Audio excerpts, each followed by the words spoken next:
How's everybody doing out there? We've got the Zen Ginger, Seanza, Plague God Vicious, and Seanza's got to go back to work. Hello, Julie. Alright, let me stop these infernal sounds. Alright, that is done. Alrighty. Well, I don't know if this looks any better than this. This one looks softer, but this one looks more clear. Does that make sense? I could probably play with the sharpness a little bit. Let me see what I can do. Oh, it doesn't look...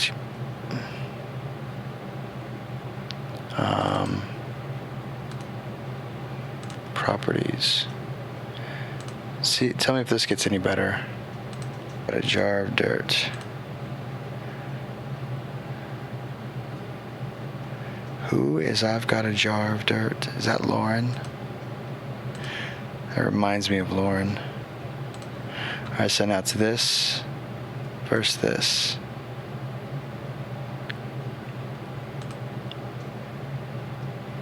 I think this one's better. Frame rate might be a little bit down. Nah, it's not too bad. Passing by to say hi. Hey, Tenra. Why can't you stay? Oh, it's a work day. I understand. Carrie? Maybe. Well, let's get into the story, shall we? So, I had to restart my computer. I had to uninstall the software. Had to reinstall the software, and then I got a kernel problem, so I had to restart the software or the computer. And then I got another one, I had to restart the computer, and now I'm finally up and running. I was gonna take time to make a thumbnail, but I was like, you know what? That's just too much time. Alright, well, I'm not sure if my super chat's working. It didn't work on the last one. Let's see if it's working now. I'm just kidding, you guys.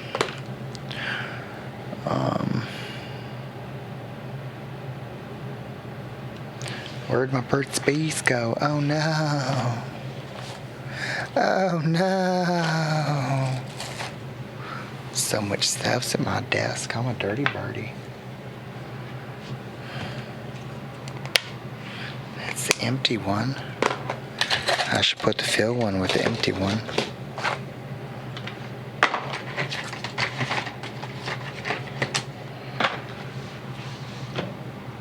There it is. Found it.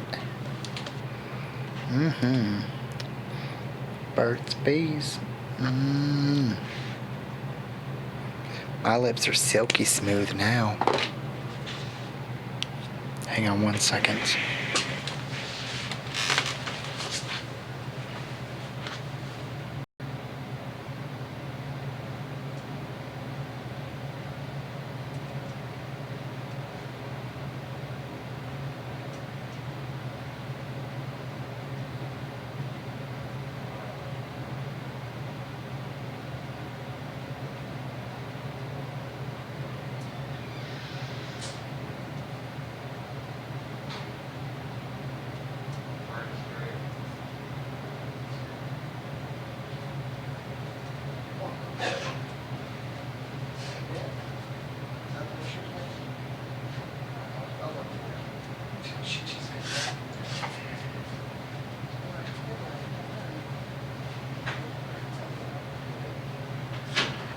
Alright, girl, you gonna be okay? Alright, be a good girl. Be a good girl.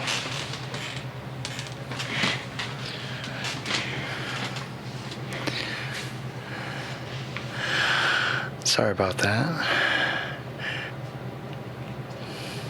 Hi, bye, Tinra. That's a lot of things. The buzz buzzes. I use cherry blistex. Yo, Chappy. Gonna watch while I work. Is someone hovering? Hoovering? Oh, no.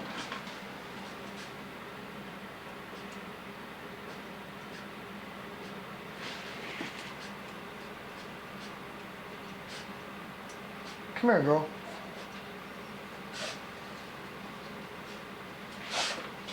You okay? Hey. You okay?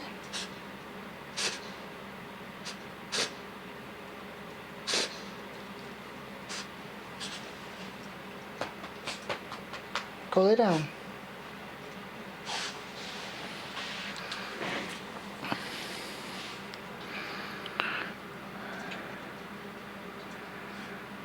Alright. I'll find every other chapstick, leaves, and aftertaste. Mine's nice because it's peppermint. That was intense. I want to test his super chat, but my bank account says no. You're fine. Dang, what's up with my GPU? It's going nuts right now.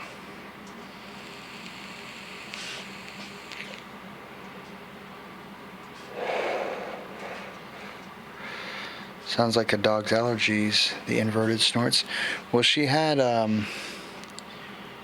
some steak earlier. She chewed on it. It was a T-bone.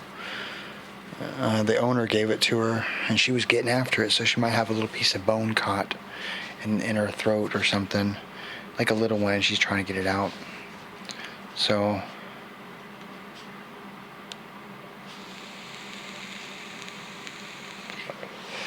yeah. So she should be fine. If not, I'm gonna wake up her odor and be like, we need to take her to the vet, bud. I told him she can come back into my room because I'm up for a while and I want to look after the doggy. I love that doggy. That doggy's a sweet doggy. And she's a good girl. It's funny, this screen is brighter than this screen. So when I put my mouse, this is the standby screen I use. You can't see my mouse on this side. In fact, I've got a little bit of a show through. Boop. It's all gone now.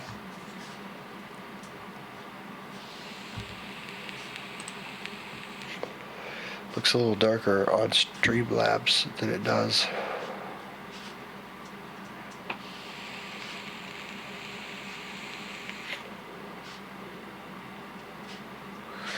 When I blow smoke, it makes my, what's the light meter called? Whatever it's called. Girl, if you need a puke, go ahead. I'll clean it up. I understand. Come here. Okay. You okay? Okay. Your tummy hurt? Let me go talk to her for a second. Let me go play with her. Make sure she's okay. Come here, baby girl. Oh, come here. Come here. It's okay. Did you puke a little bit? Come here, girl. Check. It's okay. It's okay.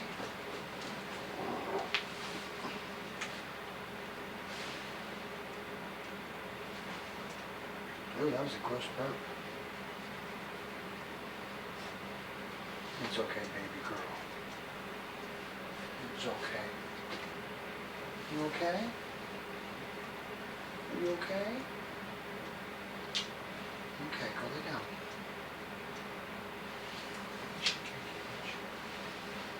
Oh, poor baby. Poor baby.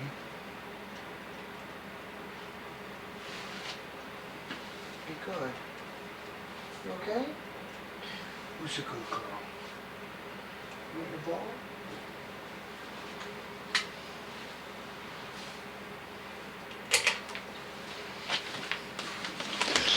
She burped.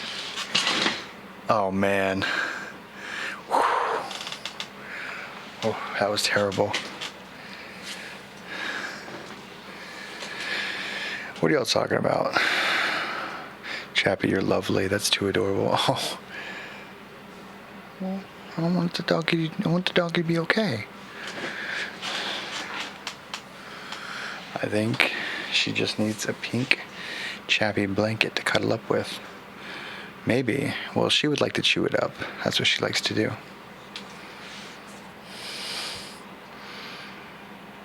Whew, that burp.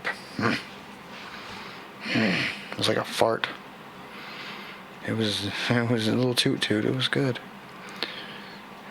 Sleep is for people who don't have a FOMO. FOMO? I'm not sure I really wish y'all could see the other screen because it looks a lot better than this one.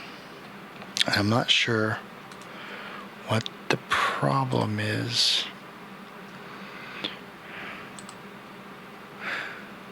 Oh, okay.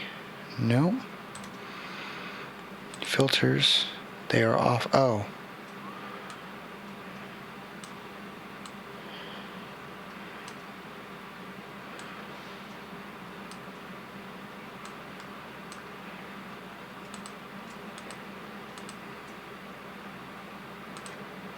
Okay, no filters applied.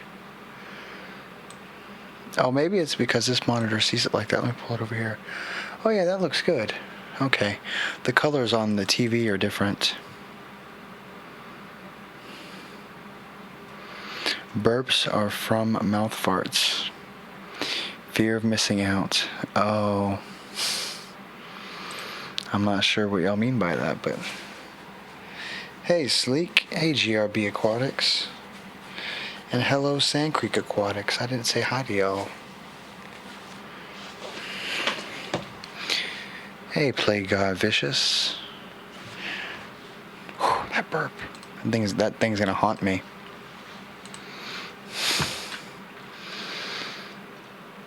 It looks kind of dreamy on this one. Is my monitor? Is my thing dirty? I'm gonna find a clean part of my.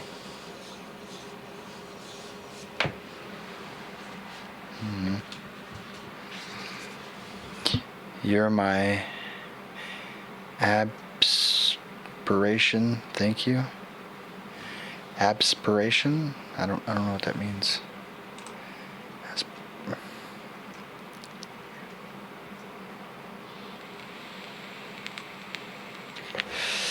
I've been getting out of FOMO because to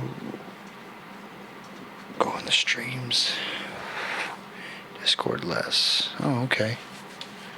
Fear of missing out. I don't want to sleep. Oh, because y'all want to see it. The FOMO is because you want to see everything. I get it.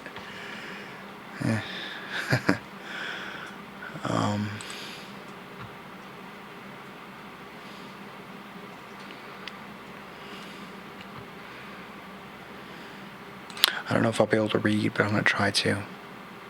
I just did 30 crunches in my doorway, and I just thought, you're going to get abs like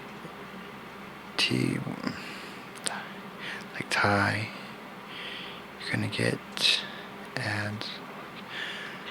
Yeah. I don't know if I can read right now. I'm going to try to. Let me try an easy one.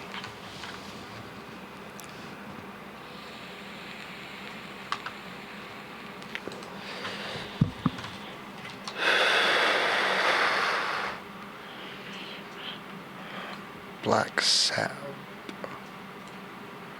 Black sap. Yeah, it's happening again. Hang on, let me try. Let me see if I can do this. Short.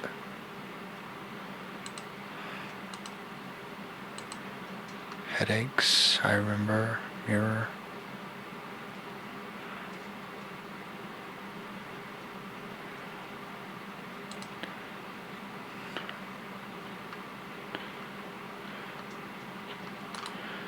Damn it. I want to do this. I do. A warning about silence.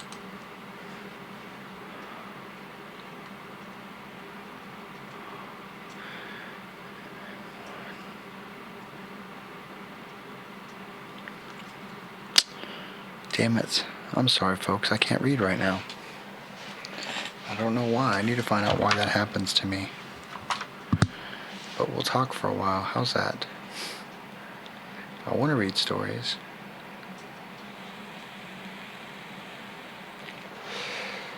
I wish I could make up my own stories when I'm sober. I probably could, but it'd take me a little bit. You feel better, girl? Psst. Okay, I'm just checking on you. Make sure you're still with us.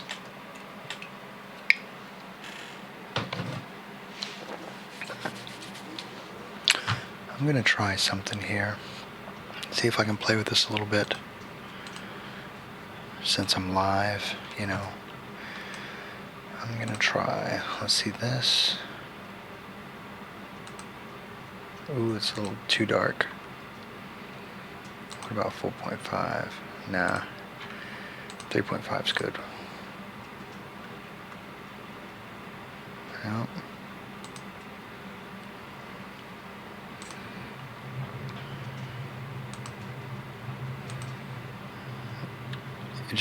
It feels like it's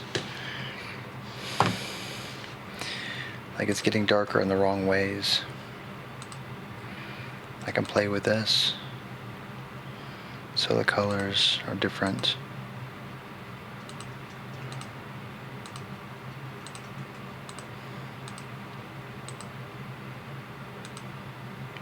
Oh, I'm blue. I'm blue, la da dee da doo da, la da dee da doo da. I'm sorry. I call that white balance for the lights, fluorescent lights, I think. I kind of like that one.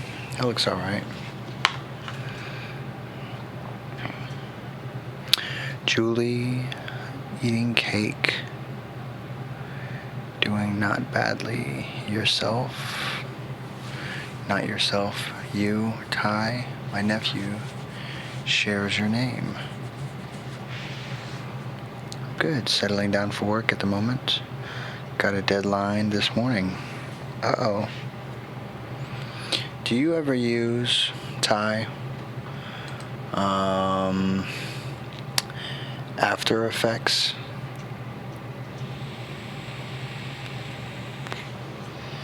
Chappy karaoke? Oh, man. I'd like to find someone that knows After Effects that can answer some questions for me. Because I want to set some stuff up. Like, I made this in After Effects. And I thought that was kind of cool. And I know that it's a lot more powerful than just, making a thing. It's called a stinger, I believe.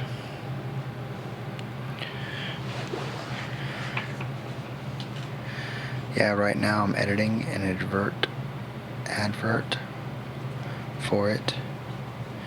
You do know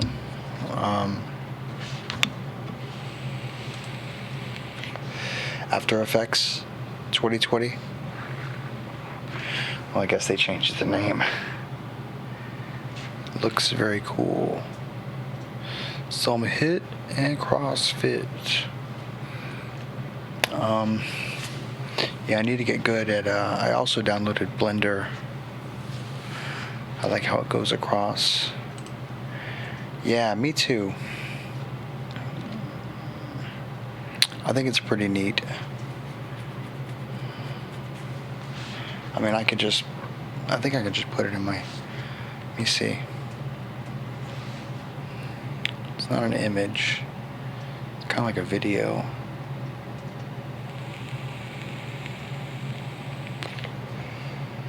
What if it let me do it? Let me try.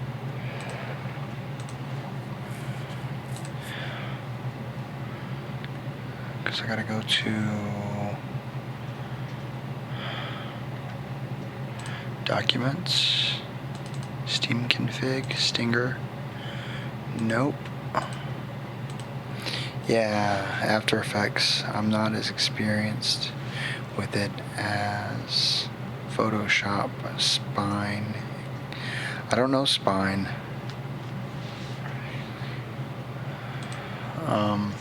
What is Spine? I really want to learn Blender because I think you can do some really cool things with it. Really, really cool. Like animations, and I can do stuff with stories, but I know that it would take a really long time. See, girl, I sneeze too. Sleepy baby. She's sleepy.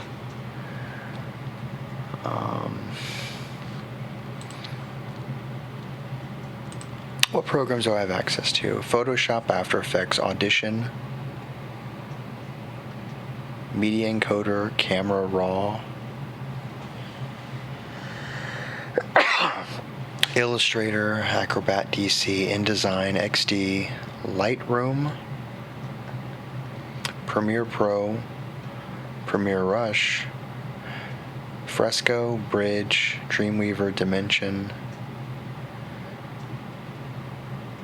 Oh, I can learn, that's a 3D program. I'm back from work, LOL, dope. I miss y'all. Lighting Room, Animate, Character Animator. Well, that's kind of cool. InCopy, Fuse, CC, Prelude, or Prelude. How many of these are? Oh, that's kind of cool. So you can have, I can do mobile, Illustrator, Fresco, Arrow, Capture, Spark Post, Behance, Spark Page. It's kind of neat.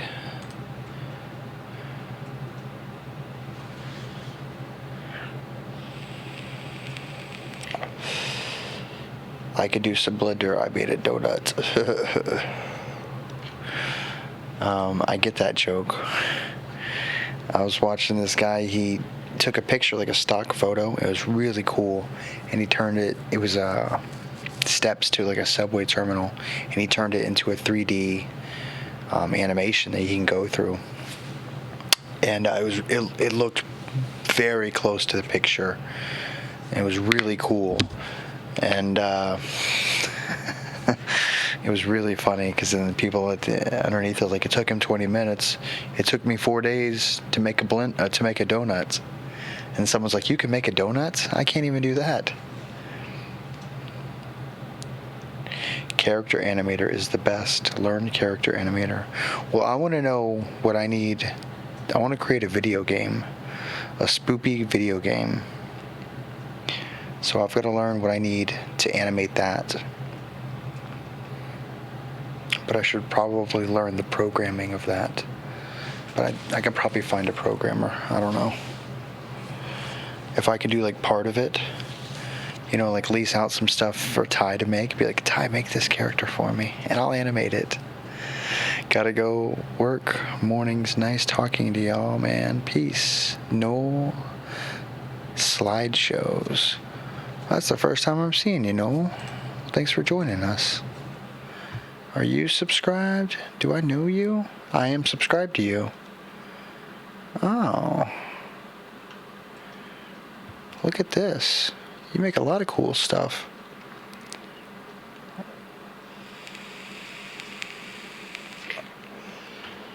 Wow.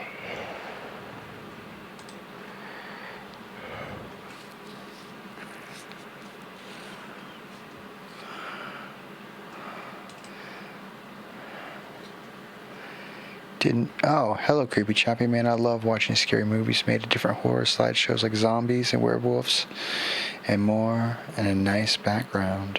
That's awesome. I've got to figure out. Like, I want to be able to do stuff to where I put up a video and like do a simple animation and make them more lifelike. You know what I mean?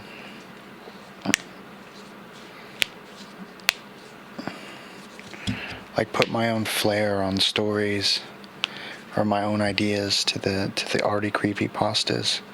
But I know I don't have enough of the understanding of those programs to make those things.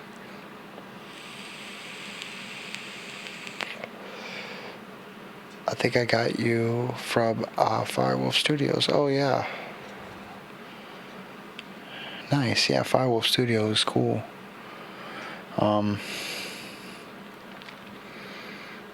Yeah, I'm just, I like reading the creepy pastas, but I also want to learn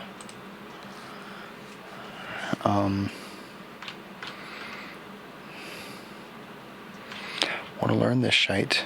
They got tutorials. That's kind of cool. Maybe I'll go through some of these tutorials.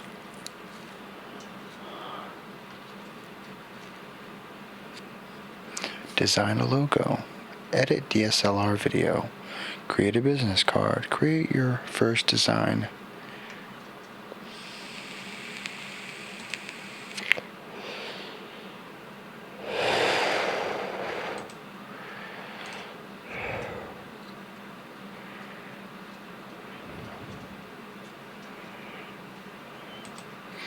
I mean, I know how to use, like, I can kind of show y'all some. Let me see if I can get into some trouble with. I'm gonna give this a shot. This will probably turn out terribly. I'm gonna put myself right there, and we're gonna open some After Effects, because I think I may have watched a couple of the videos and kind of understand how it works, but not really.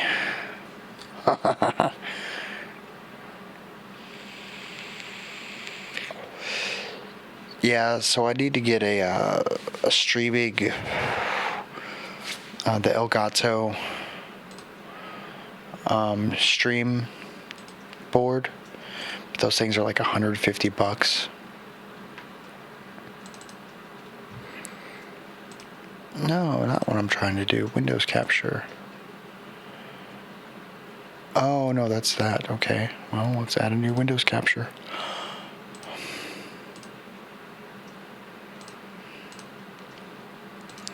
And it's going to be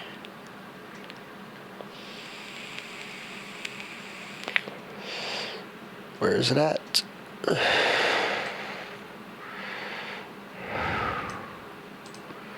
Nope. Creative Cloud Desktop. Nope. There's the program, or that's part of it. Is it not going to let me stream it? It should. There's Streamlabs. There's my camera. Learn how to use settings for Windows capture. That's this screen that I'm on. No, I don't know what that is. Oh, that's my video card. Oh, it went nuts when I opened After Effects.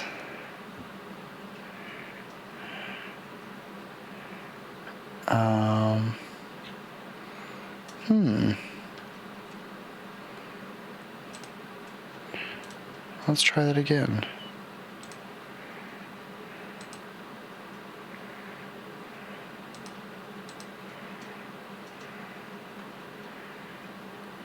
Does not let you. I could do Photoshop and show y'all.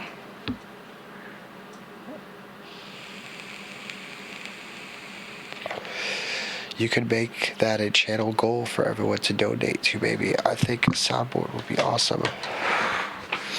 Well, it's not so much that it's a soundboard, but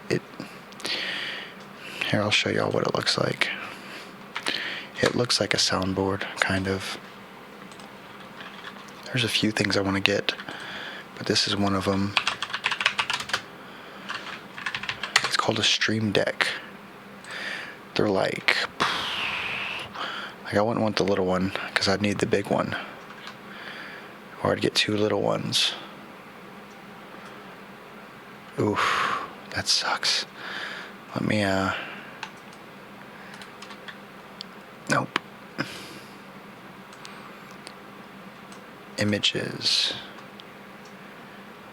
Yeah, this is what I want. This is what they look like. Oh yeah, and they're that big. I really should start putting things in studio mode.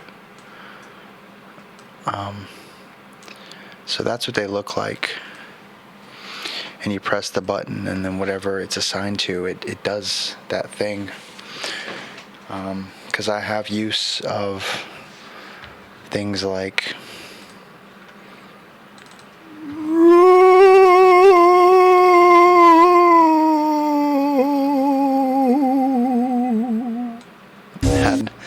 how did that sound?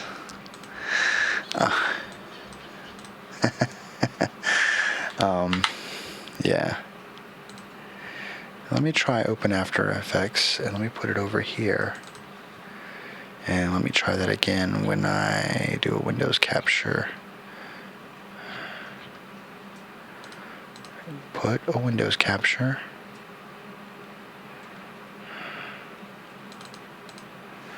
Okay.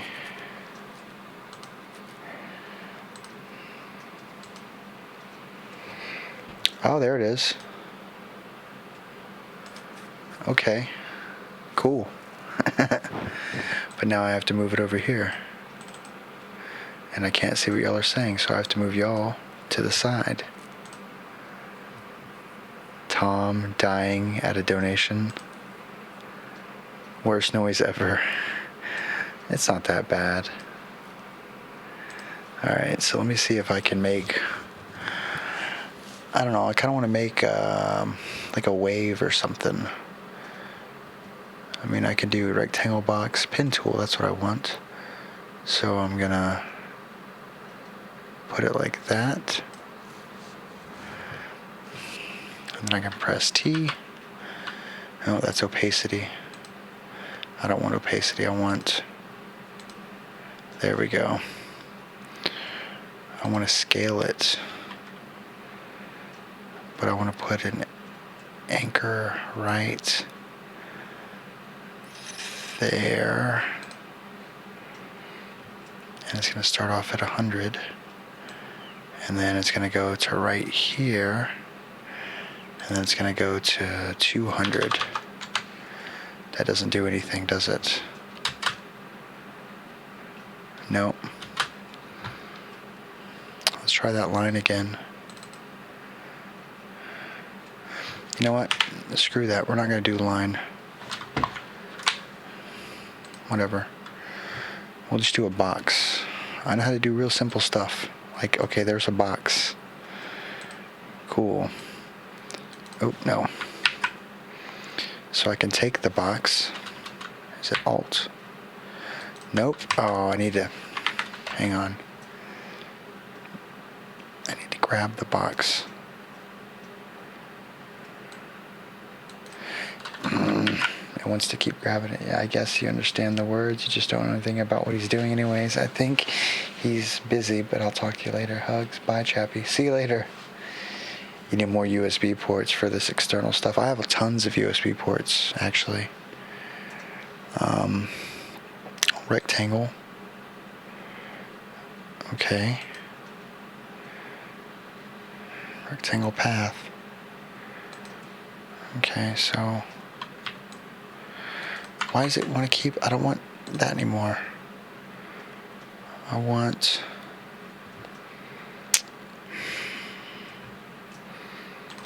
I'll always label your sources.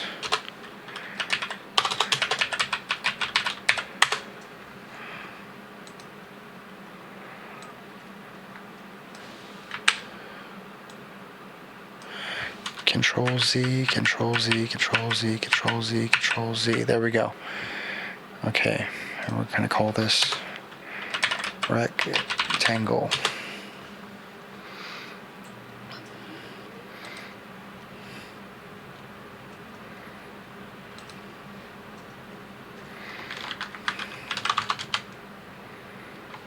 Nope, not what I want. 300. Almost. What about 900? What just happened?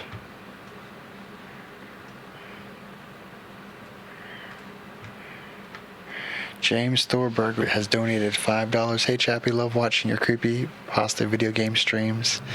Happy as to support a boy from Cowboy Land. Really? James, thank you. Where's James at? Y'all can't even see my face right now. I need to put this under everything. Oh, I should probably put you away though. There we go. I'll run that again.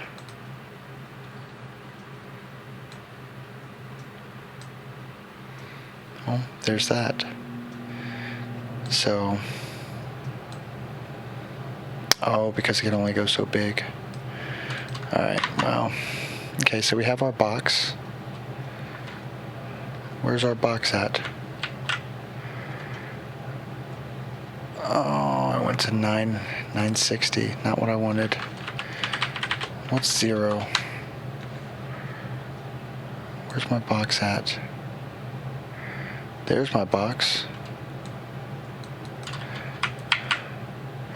How did I do this before? Well, we'll do an anchor point. Oh, what is that? Control A. There we go. Nope, not what I wanted.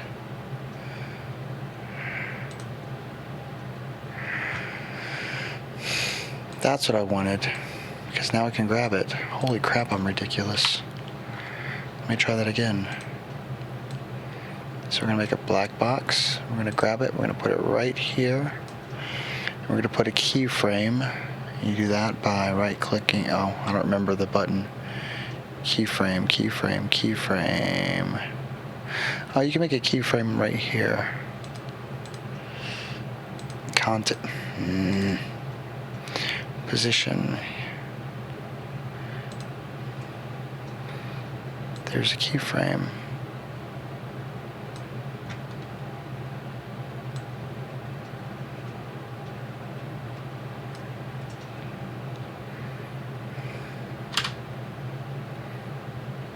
There you go. I made a box move across the screen. It's kind of fast though. That's really simple.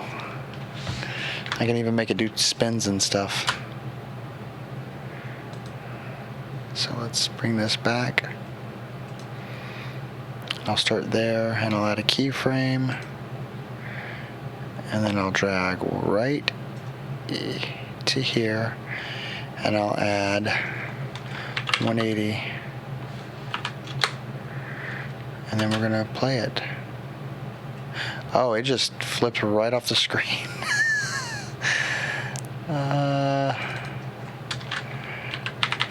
Let's try 5. There it goes. Nope. It just straight left the screen. It's pretty neat. It's a pain in the ass to do. I'm trying to... Here, I'll show you the stinger I made. No, don't save these. These are crap. Fancy wipe. So when I play it, that's what it looks like. Okay. But I can change like black is black, so I can make that red. And then this one's black, I need to make it red because it's an alpha layer. That's my alpha layer. And then red will be black. And then, oh yeah, there's a gray. We'll make that blue now. I don't know. whatever. See, I can't do red because it's a clear image and the eyes are red. But what I can do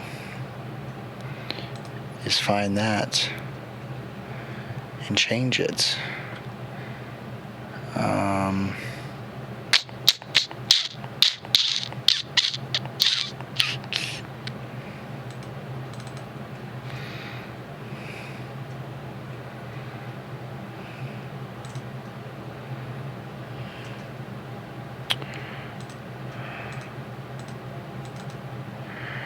Yeah, let me try to remember how to do that.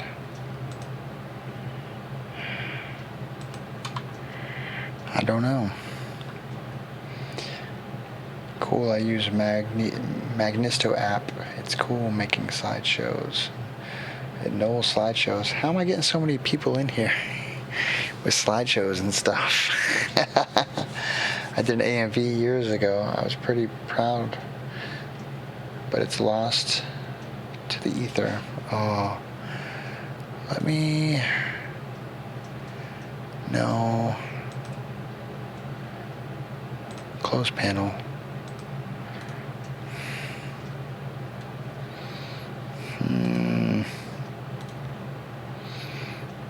Oh, I know what it was.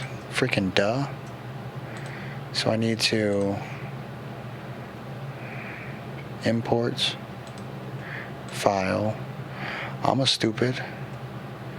So I think it's going to be the one that Ty helped me make. Okay. So then I'm going to drag this one up here.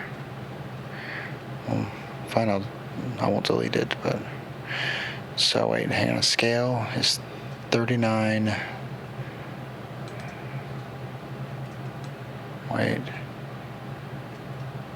31. 40. Okay, so...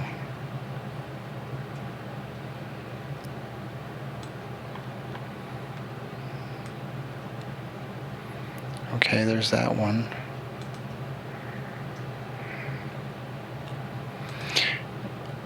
And I can delete that one. So then I need to make it scale down. So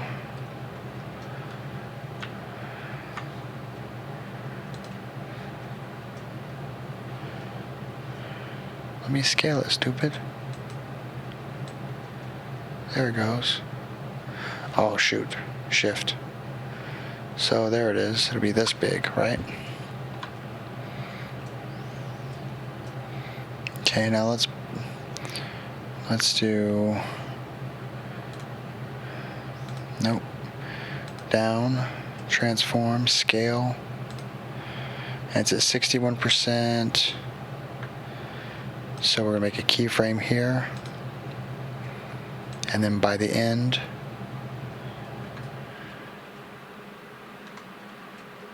because that's the only one you can see it. So then we'll say, I'm going to stop scaling it right about here. And I'm going to scale it to 75. Okay, so now it looks like this. But I didn't make an alpha layer, which I would have to go back and make an alpha layer. Let me see if I can remember how to do that.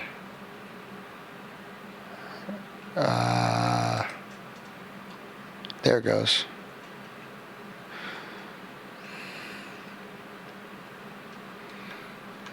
So then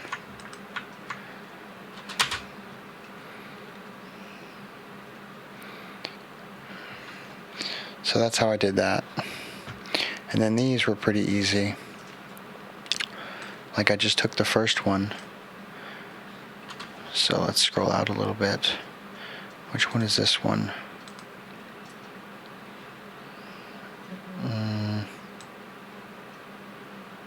It's that one. Okay. So then I could just drag it maybe a little bit behind the other ones. What does that do? Oh, and you don't even see it. So it's got to be in front of them because the way I set it up. Nope, don't scale it, stupid.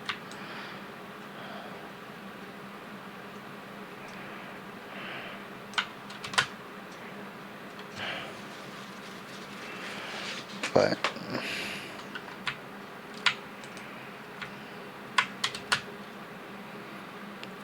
it makes like it goes womp womp now because I adjusted it, but you can't see because it's corner to corner. But yeah, so that's After Effects. I need to get better at it.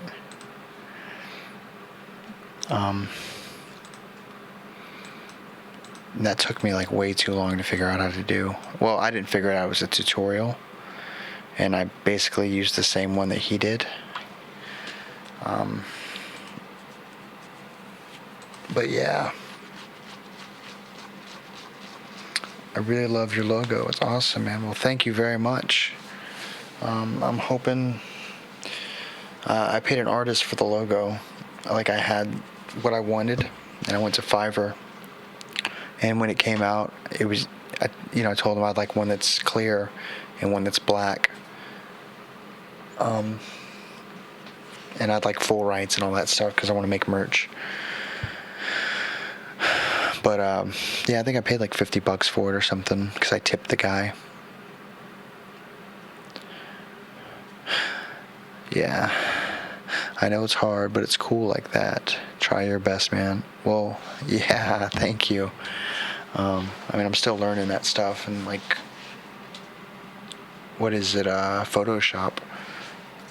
I just get an idea, and I'm like, I want to make this, and then I have to Google, how do you do this? How do you do this? Because I'm not an artist or anything. But I should probably take some classes. Like, I do really well on programs where I learn the program.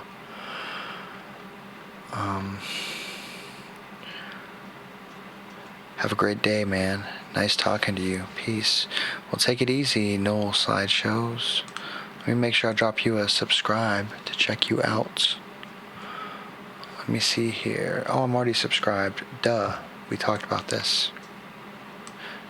Do you like Rob Zombie music and more movies? I love me some Rob Zombie. Rob Zombie's, he's pretty beast. Chappy will become the artist. Oh, that's cool. So my camera just did that. Let me fix that. What the what? It's busy, huh? Well, I don't care. I'm gonna bring it back. In the meantime, let's look at this. Take no action when the T6 does that, stupid. There it goes. Holy crap. It's been doing this timeout thing.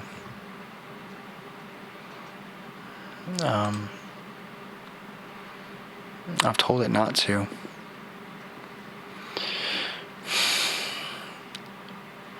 Whatever. Hello again, everyone. Yeah, we're still up, man. Come here, girl. Come here. Come here, big baby. Aw, is hers feeling better? Come here. Come here, baby. Oh, it's okay, I know. Oh, I know. Oh, I know. Are you sleepy, sleepies? Are you sleepy, sleepies? Look right here. Look at everybody. No, look. Look at that pretty face. Look at that precious face. Are you feeling okay, girl? You feeling okay? You sleepy? You curious about what's on my desk? You smell foodstuffs? Yeah. Oh. Do you feel better? Yeah, you feel better? And go back to bed.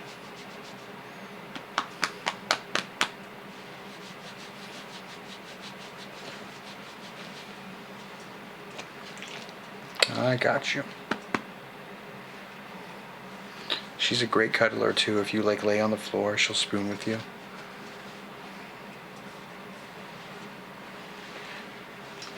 She's a pretty girl. Her owner uses her as a hunting dog to fetch pheasants and stuff. She's really good at finding stuff. Oh, you're awake now, huh? You're awake now, huh? You're wagging your tail. You feel better? She's got some freaking energy in her. We have one of those things, it's like an arm and then a ball in the end, you throw it, and she just, you like wait. You wait, and then you say her name and she goes, pew! She'll shoot right up after it. I'm jealous of the puppy. I wish I had the dog. She wouldn't probably be that well trained. She'd be sleeping with me in bed and stuff. I like when doggies sleep with me. Yeah, she's a really good girl. She's sweet. She's really rambunctious, so you gotta run her a lot. I'll take this hoodie off. It's too hot in here. My fan's on. It's not on turbo mode, though. Maybe it's on turbo mode.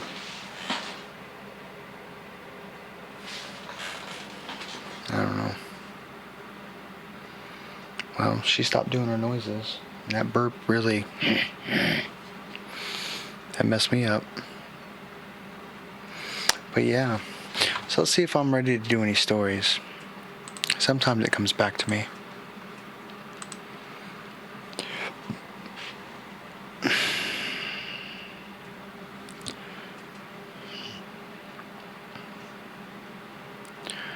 Well, let's try. Let me see. This one's called A Warning About Silence by Peter O'Shaughnessy. Everyone, regardless of their particular mental state, has a curious kind of background noise in their minds. When that noise takes the form of original music, we call it being a genius. When it sounds like voices, we call to tend it schizophrenia.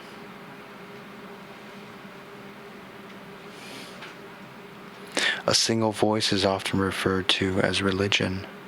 Most people go through their entire lives without ever being consciously aware of their omnipresent oral phenomenon, save for in those rare moments when it catches their attention. Perhaps they think they've heard their names being called, or they've been listening to the air rushing through their veins in their house.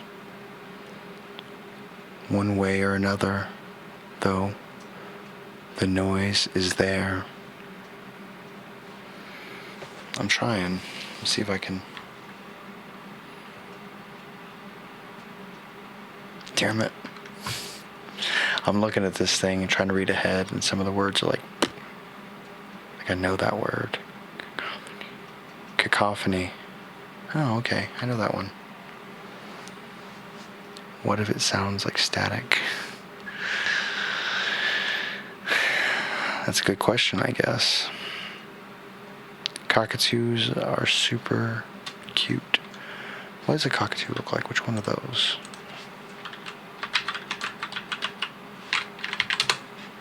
Those the little ones? Oh, those are the big ones with the thing. Yeah. They're very beautiful.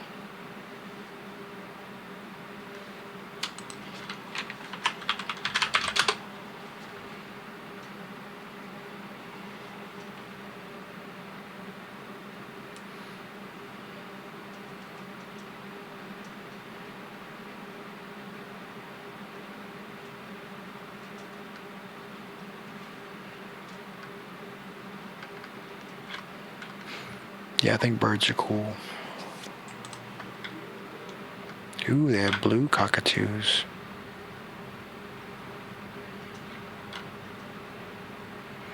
Pretty birds. Pretty birdies.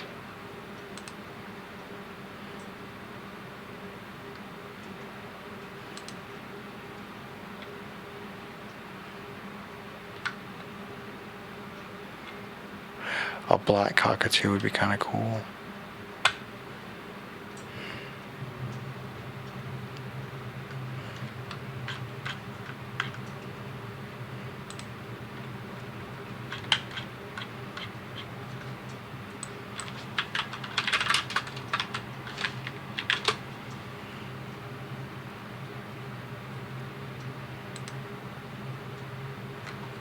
Ooh, a black cockatoo is beautiful. Hey, Jelly Duck. I don't recognize your name.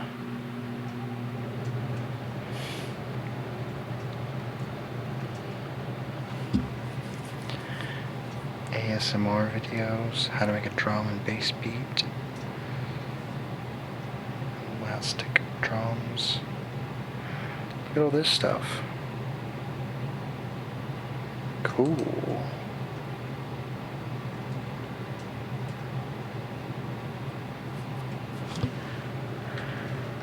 Awesome.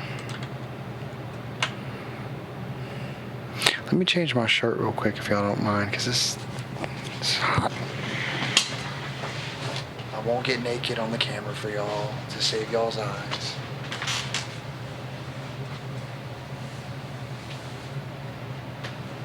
Doggo feeling okay?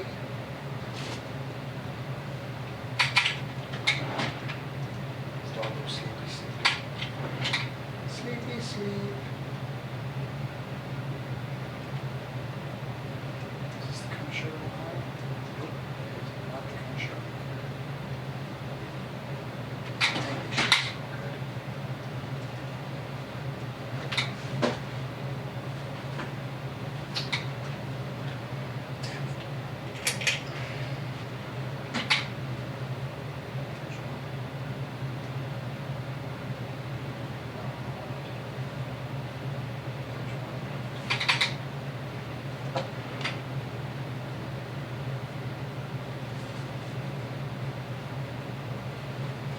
Say what shirt too.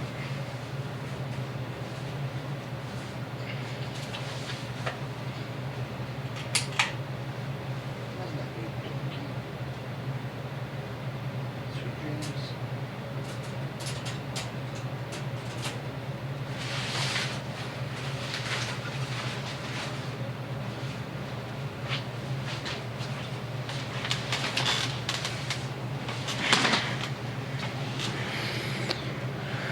I remember your channel, by the way, LOL.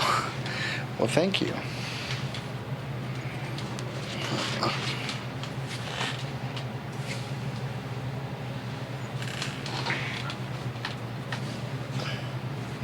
Get all my hair out of my shirt. There we go. Well, that's awesome. You remember my channel. Thank you very much. I'm not good at remembering things. I apologize.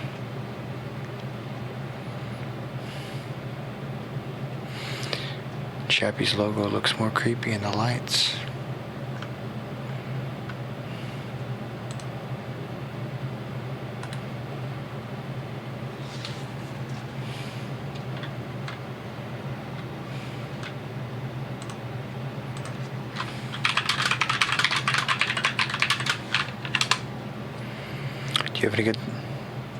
Do you have any good scary stories?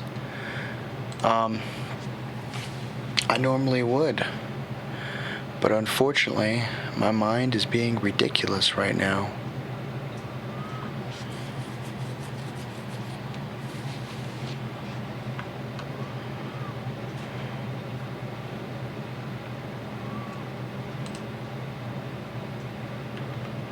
And it's hard for me to read regularly, which sounds ridiculous.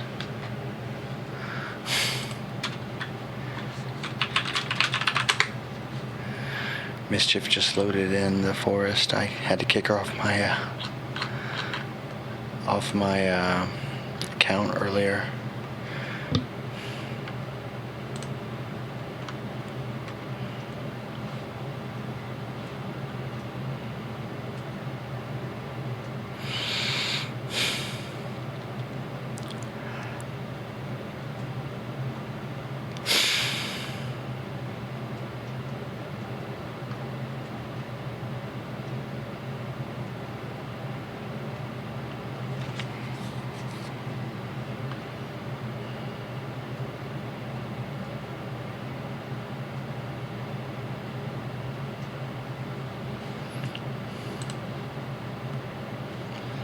But yeah, sorry about that. I'm probably going to be going offline soon.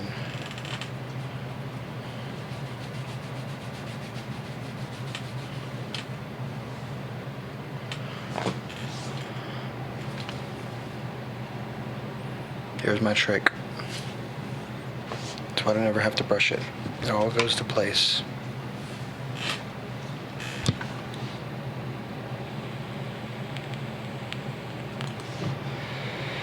Yeah. Well, thanks for coming. I feel bad that I can't read right now. My mind is like, oh, look at that one.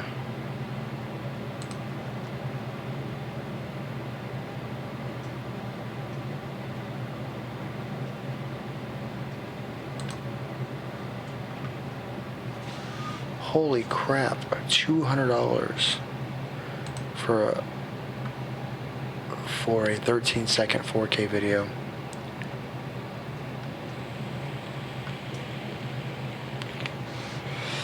That is ridiculous.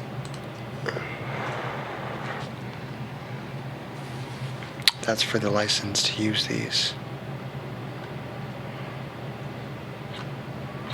I guess if I was making $100,000 a month doing creepy videos, I could do that. Just join on your Discord. Did you?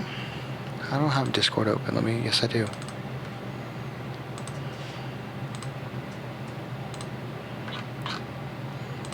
Hey, Jelly Duck. You are now a badass and a hellraiser.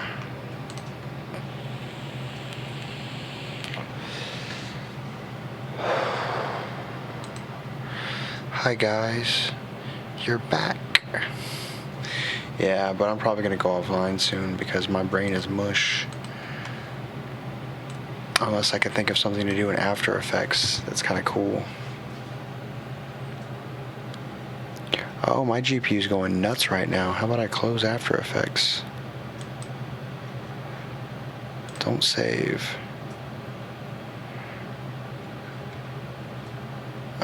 You can chill out now. Video card.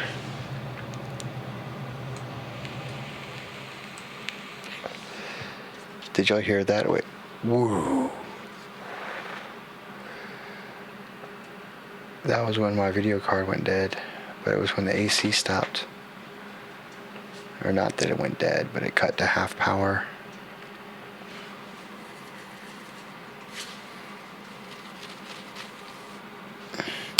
Let me see if I can do Uno story. I keep saying that.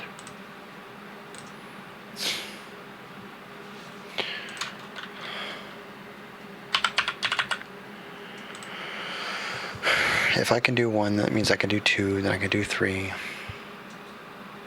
Black sap.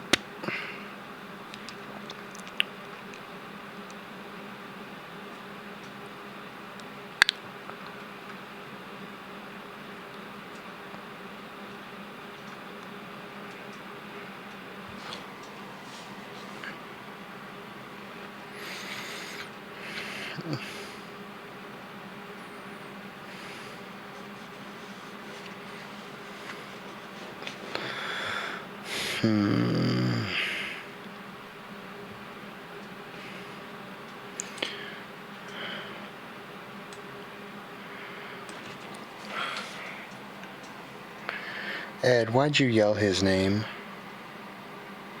Well, I say a he. LOL, what? Are you a he? Hey, I've got a jar of dirt. Let me see if I can do this one. It's kind of a long one, but we're going to get halfway into it and I'm going to be like, nope, can't do it. Where's my headphones at? That helps. There they are.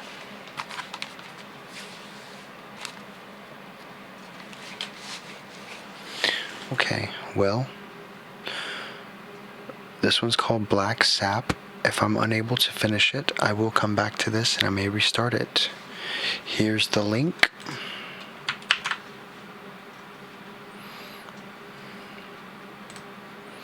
Of course, Streamlabs is messed up right now. I'm probably going to start using OBS soon.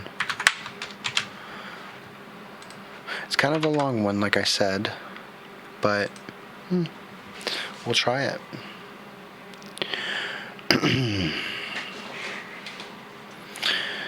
We were having another lockdown drill when I found out about Holly Reyes. I was in social studies, third period, when Principal Weston's muffled voice spat at us from the ceiling. We all sighed and ducked under the long tables, limbs shoving aside plastic chairs as we army crawled into the tucked positions. Miss Lowe shut the door and sat back at her desk to grade papers. I remember being glad the drill happened in third period, because that class that I shared with my best friend, Dina, we lay on our arms under the table, glancing at Miss Lowe, waiting for the unspoken amount of time to pass until we could whisper to each other without getting in trouble. When we heard a few boys at the table next to us snicker at each other without retribution, Dinah glanced around and whispered, "Who do you like?" Her favorite game. "No one," I said. She rolled her eyes. "You have to like someone." I shrugged and dug my chin into the carpet, a grumpy blue color with red flecks. I don't know. I don't. Who do you like? I'll tell you when you tell me. But I know you like Tom. She held a finger to her lips and gazed at me. Not anymore. Hey, Precious. I looked around the room trying to think of a reasonable victim for me to like so I could learn her secret. I suddenly remembered a moment from the day before, a boy running out of a lunch line to chase a dime and a penny that were rolling away. Change I had dropped in an embarrassing effort to get money out of my new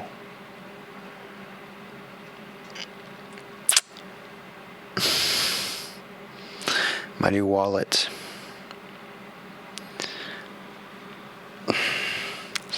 He handed the coins to me.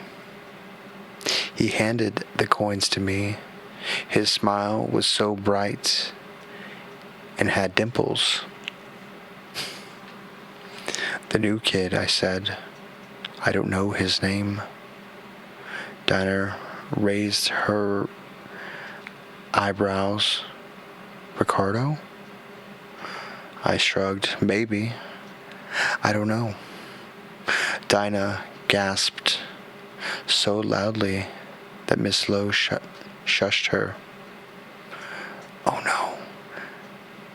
But you heard what happened to his baby sister?"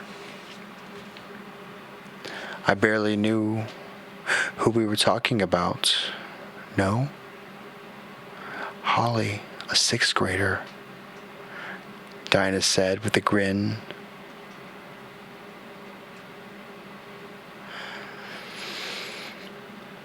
"Her posters went up this morning.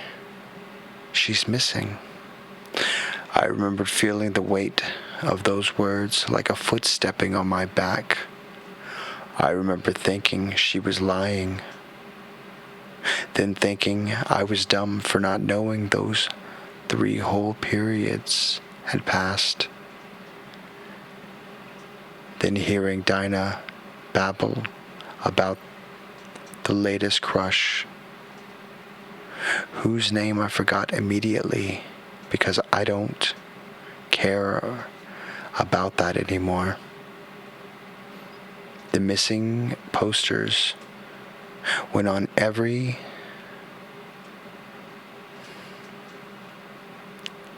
telephone pole. You see me, I'm like struggling here. And bulletin board and a house stack, which turned out to be a lot for a small town. A few made it in the trees, even though people mostly avoided the black maples that hovered around our buildings because the black maple sap on Hallstatt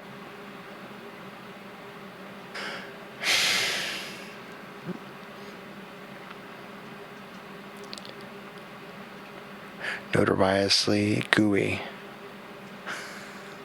I'm going to keep doing this. All of his notebooks looked like they'd been yanked from his shoulder, and he often trailed a pencil stubs behind him. I wondered why his parents didn't just pull him out of school, but Dinah pointed out that it was probably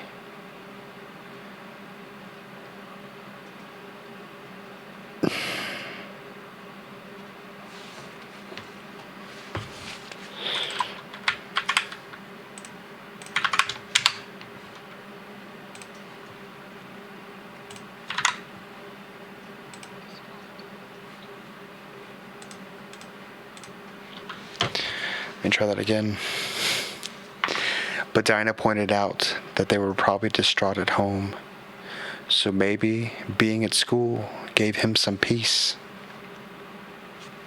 It didn't take long before the high schoolers started passing down rumors of their siblings in the middle school, which then spread around the territory like wildfire.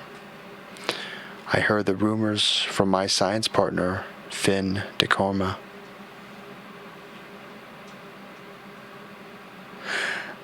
No, my brain is shutting off and I'm trying to read to make it turn back on.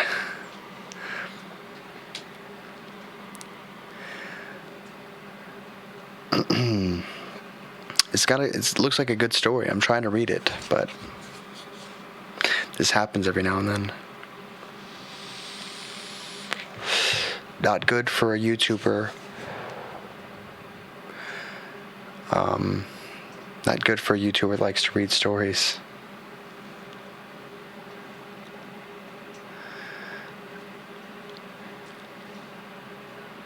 I heard the rumors from my science partner, Finn DeComa, whose older brother said it was exactly like a disappearance of Troy Evers and Mackenzie Kentworth, two ninth graders who disappeared a few years back and didn't remember much about Troy and Mackenzie. But thankfully, Finn was more than happy to tell their tales while I labeled the parts of the cell in a colored pencil. That you don't have to say that. That doesn't help me. I know that my brain's being retarded. Ridiculous, not retarded, sorry. Troy and Mackenzie didn't disappear together like everyone thought. Mackenzie went first sometime around 8 at night. Troy was last seen the next day around 3. The gossip mill suggested that they were in a secret relationship and ran off together. But neither seemed that type. Troy was quiet and shy, small for his age. Mackenzie wore blue lipstick and was rumored to be a witch. Finn said people were afraid of her because she cut words into her arms, and everyone knew Troy was in the closet. No matter what the adults said, none of the kids believed that they left together, and no one really believed that they left by choice. Because my brother saw the monster, Finn said. He was trying to convince Troy to play kickball with him And then he looked at the woods, and the sap man was right there. I tried not to roll my eyes. It was like a high schooler to make up things like that so we could be involved in a spooky story. But I also remembered rumors going around that someone's older sister had seen Mackenzie making dolls of Sap Man out of sticks behind the school. I felt like that had to be a lie, even though I didn't believe them. The Sap Man of Hostak lore had a very distinctive look. He had these long, squishy arms that would be very hard to make out of sticks. He had a pale, featureless head. It probably just seemed like a Mackenzie thing to do, so people started saying it without thinking it through. Anyways, no one ever found Troy or Mackenzie. I think it was March when Holly went missing, because the whole Hot Stack PTO put their puffy coats and brave faces to find Holly Reyes. Search party. Mr. and Miss Reyes made several TV appearances sobbing, recalling their daughter's last whereabouts, being whoever had just to return to her. Please, no questions asked. I noticed Ricardo was never on TV. Soon people started whispering that maybe, just maybe, Ricardo had killed his sister. When the whisper turned to roars, kids at school got mean. Some, not all. Dinah and I just felt bad for him. About 4 or 5 days after Holly went missing, all of my own thoughts and theories about the case went up in smoke. I'm not sure what would have happened if Dinah had an emergency school council meeting during lunch, but she did. And then, I don't know, things just started aligning. Dinah and I usually sat with our few friends, but those friends spent much of their lunch reading manga, and I knew I wouldn't be missed. I saw Ricardo sitting at one end of a table by himself, and I thought about the sap man, and I felt angry. I felt like he had to know about the sap. Seriously.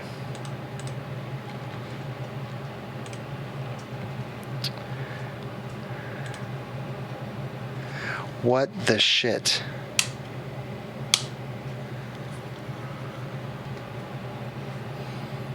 You know what? Don't care, use this camera.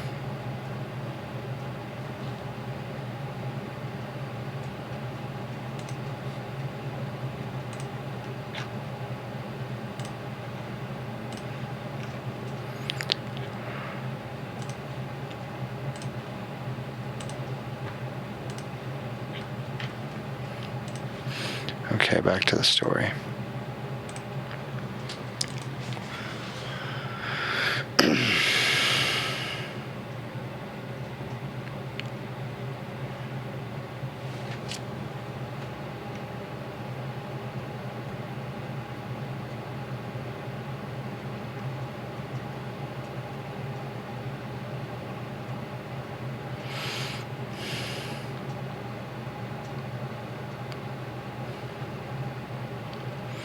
Alright, here we go. I saw Ricardo sitting at one end of a table by himself, and I thought about the sap man, and I felt angry. I felt like he had to know about the sap man from a reliable source, me, before some bullies tried to use the sap man to scare him to death. I'd really seen an etching of the sap man on his locker. Already I had seen an etching on his locker before some bullies tried to use the sap man to scare him to death.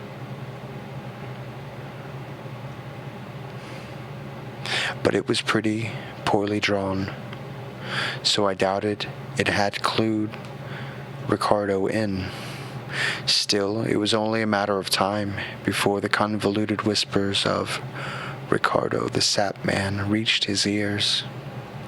I plopped my lunchbox on the table across from him. He looked up from the carrot stick he was picking at, but he didn't say anything. "Hi," I said. "I'm Rowan." Ricardo nodded. I knew I was about to lose my nerve, so I blurted out, "Have you heard of the Sap Man?" Ricardo looked at me like I was both crazy and suspicious. "Good. If you haven't, I mean. But you will. And I just want to say, he's stupid." "The Sap Man is stupid?" Ricardo repeated quietly, as though he couldn't believe those words were real and I had just said. "Yes, but people are going to tell you. And I know because they're talking about it a lot. People are going to tell you the Sap Man has something to do with people disappearing." Ricardo looked straight at me, his eyes brightening. He shifted in his seat. I knew right away that he was desperate for any lead, no matter how far-fetched. And I knew if those kids and news reporters could see what I was seeing, that they would know without a doubt that he had nothing to do with Holly's disappearance. Ricardo said, not even trying to disguise his hope, "Who is the Sap Man?" I knew this conversation was the opposite direction I had wanted it to. But I couldn't let this poor kid down now. I stammered, "Well, supposedly he lives in the woods. He's this tall man made out of sap from the black maples. He has long, sticky arms, like sometimes lots of arms, or finger thingies, and a bright white head. And no one's ever seen his face." I weighed out my own words with a tone of incredulity,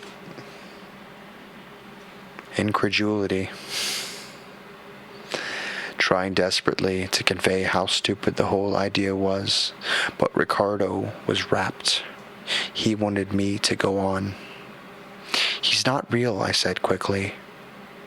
"My dad, he works with the town's historic district.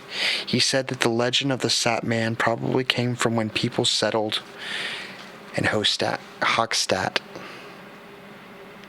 He said that they would camp out under the black maples, and when the maples lost their leaves, the branches would look like long, spindly arms coming out of the tall trunks, and the sun or the moon coming through the trees being the white orb, so like people thought it was a faceless head."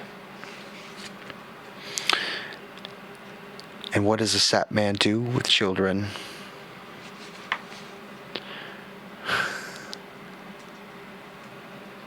I sighed. "Well, he's supposedly the Sap Man who kidnaps them and brings them to this big stone house on the hilly part of the woods, and that the town couldn't grow. 'Cause like, if your town doesn't have kids, then it dies out. But obviously your town is doing pretty well, so..." Ricardo stared at me. "It's a small town." "Yeah," I admitted, "but it's nice that way." I didn't know what else to say. Somehow, instead of heading off the dumb ledge, I'd given in to him like a gift of hope. I awkwardly unzipped my lunchbox. Lunchboxes don't zip. Whatever. And started to take tiny bites of my food. Ricardo had stopped eating his carrots altogether. He was staring off into space with narrowed eyes and a bend in his brow. "Are you thinking about the Sap Man?" I asked through a bite of applesauce. I remembered he looked at me, or through me, and I remember knowing exactly what he was going to ask before the words left his mouth. Where is the house? I didn't ask Ricardo what he told his parents he was going to do after school because I figured it was a lie, and I didn't want to be more complicit than I already was. After the last bell rang, I hurried past the gym to the double doors at the back of the school. I looked around, but I didn't see Ricardo. One of the gym teachers, who had never had class and didn't know the name of, was setting up orange cones in the field. His eyes were hidden underneath a baseball cap, so I wasn't sure if he knew I was skulking on the edge of his field. Ricardo soon arrived. No backpack, no coat, even though the late March wind sliced goosebumps into my arms. The house is through there if you follow the path long enough, I said, pointing to the woods behind the school. Cool. Ricardo started off towards the path without me, and I had to jog to keep up, my backpack swishing across my shoulders. I glanced behind me to see if the gym teacher was going to try to stop us, but he didn't. He just watched us. So I dashed up ahead before he could reprimand us for going into the woods without an adult.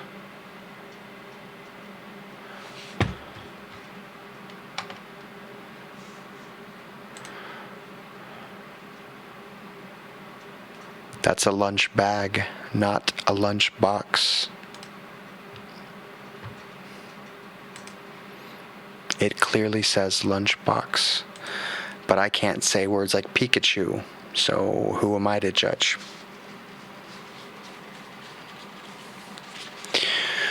Even though I'd been to the stone house several times with my dad, I felt nervous. It didn't seem very hard to make the wrong turn and get lost, and I definitely didn't believe in the sap man, but I still glanced at every bobbing branch to either side of us with suspicious eyes, almost daring them to be something else. Thankfully, the path never seemed unfamiliar, and we caught our first glimpse of the old stone house after about 10 minutes of walking. See up there, I said, above us. Ricardo squinted. Up on that ledge?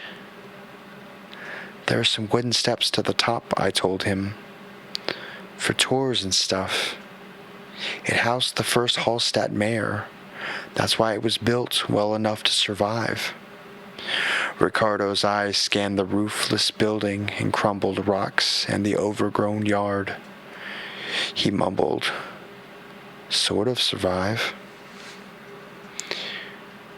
We stared at it for another minute in silence, taking in the brief period of rest. From where we stood, the limestone blocks looked like they were being held up by a net of dark tree branches hovering above the winter bush. And then they moved. I swear to you, they moved. Like one of those magic eye tricks, like a leaf bug on a tree that starts to crawl. I went from not seeing him at all to seeing him all at once. His body was humanoid, about 3 or 4 times the height of a normal man. His face was blank and pearly white as a tooth, but round and long as an egg. His white neck dipped into his collar. It looked like a suit and tie, but it may have been markings the same way a black widow wears her red hourglass. And his arms, his long arms, they looked heavy like tentacles, but they moved like gooey black sap.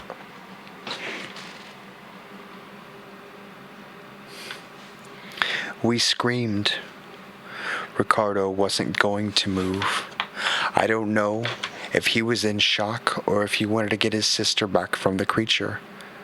But he was staying put, so I grabbed his arm and yanked him back down the path. I was undoubtedly slowed down by the new heavy backpack and by the near dead weight of Ricardo, but I didn't have time to regroup. I just ran. And when the woods opened back up into the field, I kept running to the double doors of the gym. They were locked from the inside because, it's a school. I didn't look behind me. I pounded on the door over and over, crying and screaming. I felt like the sap man was still behind me. I could feel him, feel his fingers on my shoulder. But it wasn't the sap man. It was the gym teacher coming from around the corner with another arm full of orange cones. He led us inside, then asked us to sit in his office and tell him what had happened. He was unlocking the door when Ricardo shook his head so hard that the tears on his face splashed away. "I need to see my parents." He turned and ran down the hall. I glanced apologetically at the gym teacher, then darted after Ricardo. I found him in the school's entryway on his cell phone, repeating over and over, "Just pick me up, just pick me up." His right arm was covered in a shiny black coat of something so slick and smooth it looked like oil. The sap man must have grabbed his arm while we were running. It felt like a sense of unease, like when you see a spider descending from the ceiling and then lose sight of it. I walked to a window and turned around.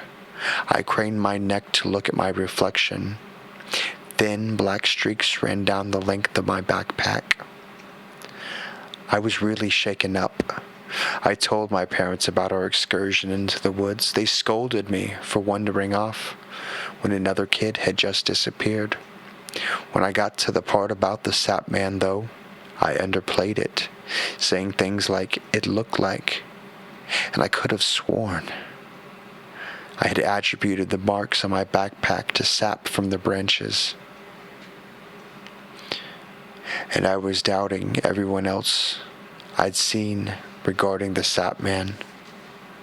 My parents certainly didn't try to convince me I'd actually witnessed an urban legend. We were all more than happy to write off the nightmares, or a stress-induced hallucination. Puberty will do that to you. We laughed. I didn't sleep much. A few days later, Ricardo pulled me aside. He told me he had tried to get the police to search the stone house for his sister, but they wouldn't. They said that they already had. They asked him why. What did he know? He became even more of a suspect. "We have to go back," he said. But I wouldn't. There was going to be a vigil for Holly at Hochstadt Middle School. Candles were ordered. Extra parking was roped off in the field. Yearbook pictures were sent to Staples and glued to poster board. Everyone was ready to say goodbye. But then someone saw her. According to the Hochstadt Middle grapevine, some sixth graders were kicking a soccer ball during first period gym when they saw Holly standing at the edge of the woods covered in black paint. And according to the grapevine, the second Ricardo heard about Holly, he hurtled down the flight of stairs so fast that he fell and broke his arm. I believe all of it, except the paint part. Not paint, sap. She tried to escape, but that means the sap man had kept her alive. Even as my brain slowly accepted the sap man was a reality, these elements just didn't want to add up. No one made it over to Holly before she vanished again. Ricardo wasn't at school for the rest of the day, but he showed up in the news in a neon green cast. that stuck out against all of this black clothing. He and his parents were there to encourage the new team of searchers preparing to do a second scan of the woods behind the school. Reporters interviewed the kids who saw Holly. It got ugly, feeling that no one really believed them. They just liked this exciting new update on the tragedy.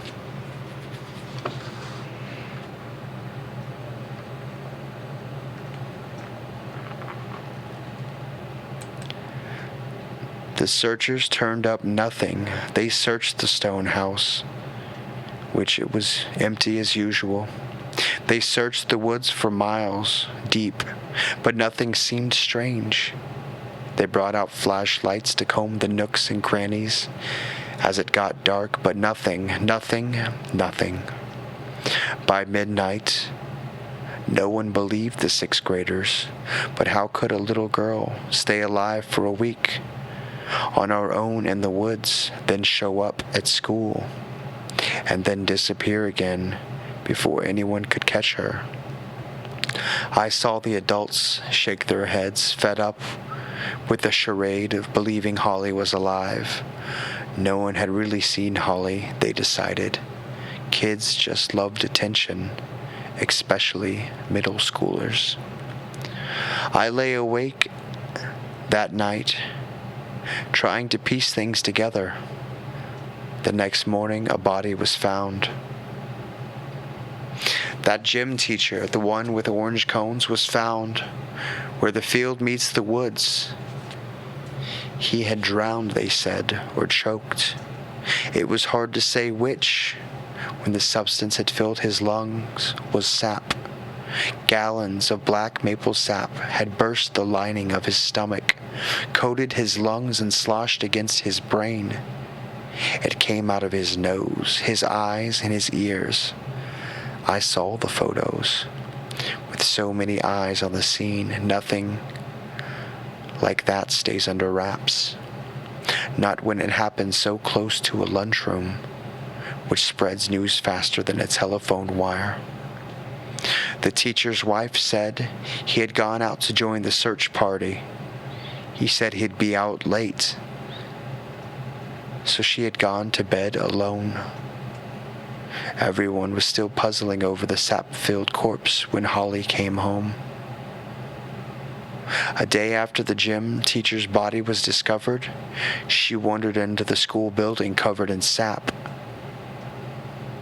She would hardly say anything.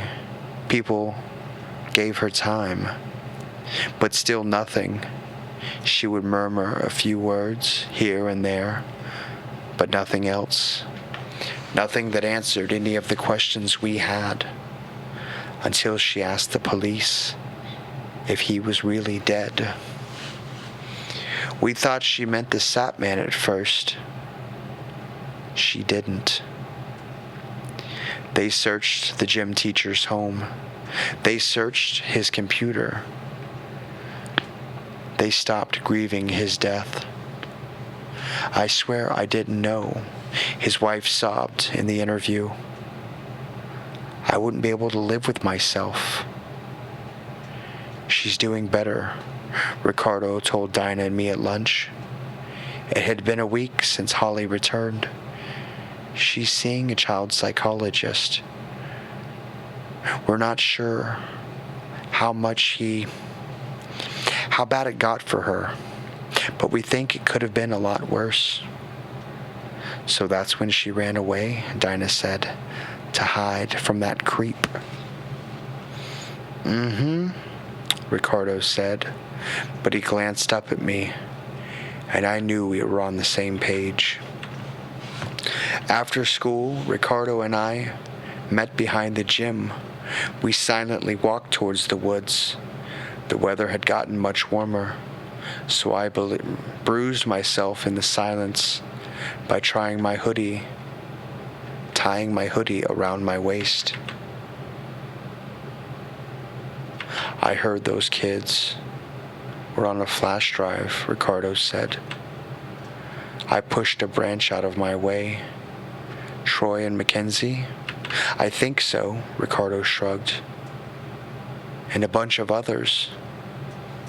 He then answered the question I didn't dare ask. But not Holly. No, I asked happily. She wasn't? He shook his head. If she were, I don't think she'd be alive. He looked directly at me. They're saying he took those kids, and he took the pictures, then he killed them. I prayed with the sleeve of my hoodie. I played with the sleeve on my hoodie. But not Holly. We stopped and stared up at the stone house. I'm moving, Ricardo said. I heard. We walked up to the wooden stairs of the stone house, around the base of the stone. The ground felt damp and spongy. It sagged with each step. The feeling was weirdly relaxing, like meditative breathing outside my body. Bet you're new in town. Won't have cool historic buildings in the woods, I said, trying to ease the tension. I hope not, Ricardo said. I hope it's boring as hell. I laughed. We climbed through one of those stone house windows. The house, just one large room, and the roof had long since fallen away. But there were still remains of a chimney in the corner. A few burnt sticks sat inside like someone had recently built a fire. I looked up at the web of dark branches above us. The sap man did not appear. But if I squinted, I could imagine that the wind-tossed branches were his long arms. Even though I knew the sap man had only been trying to protect the kids, including us, I couldn't shake the sinking feeling I got whenever I remembered seeing those black streaks on my backpack. I didn't blame Troy or Mackenzie from running away from the terrified sap man, and inevitably towards a teacher who should have kept them safe. I would have too. I didn't know how Holly knew the truth, but I was so glad she did. Of course, the sap man probably didn't give her a choice. She was just slower than the rest of us. And I didn't like that Holly had been used as bait. At least, that's what I assume was the time the sixth graders saw her. But I also didn't trust that the gym teacher would have been brought to justice if she weren't. Ricardo picked up a piece of charred wood from the fireplace. He tapped on the stone, and it left a black streak. He ran it across the stone until he had written the words, "Thank you." I smiled at the words, and Ricardo smiled too, but I wondered if they would go unread. There was a relaxed feeling in the woods that I hadn't felt before. Maybe it was just the birds chirping on the first warm spring days, or the green buds appearing on the trees. But maybe the sap man had moved on. Maybe he had left to consume another predator, to be some other town's legend, by some other name. Ricardo flung the charred stick into the woods. We leaped down the wooden steps and followed the path out. We raced each other back to school, branches churning underfoot, the smell of black maple sap on the wind.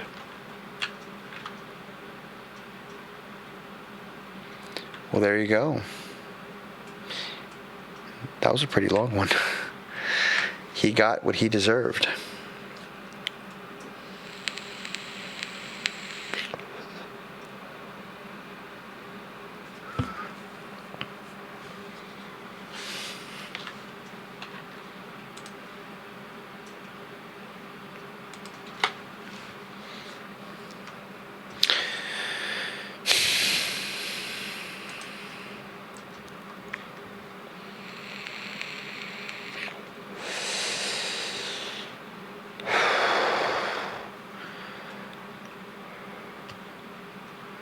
Oh, no, I wouldn't say low sugar.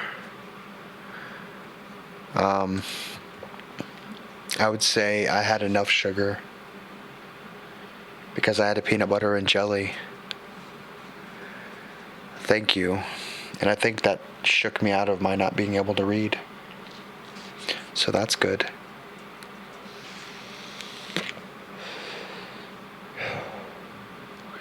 I think reading is like a muscle in your brain.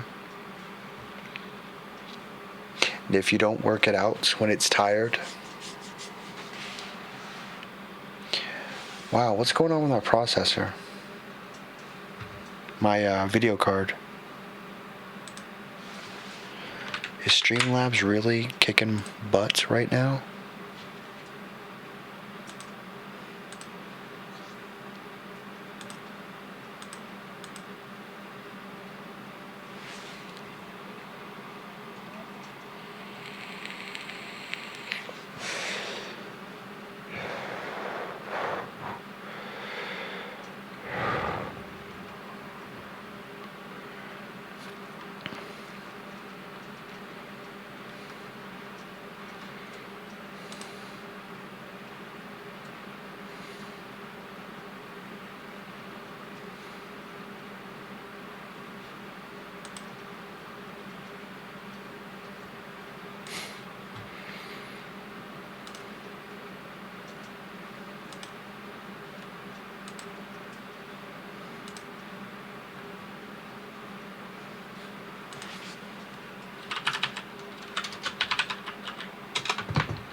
So, who's still here?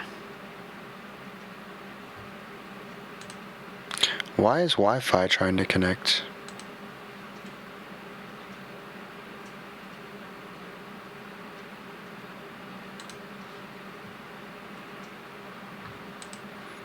Because I don't have a wireless connection. That's silly. Big Easy's still here. Well, that's awesome.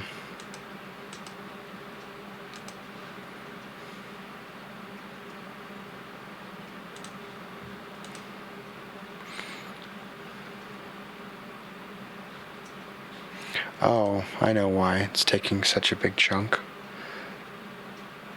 I was recording this recording. I am still here.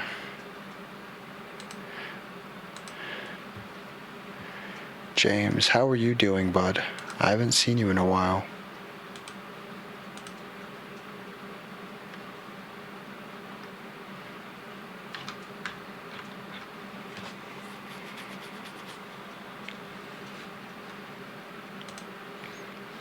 Was that you, James, that tried to buy that painting for me in Blackie's stream? I believe it was, right?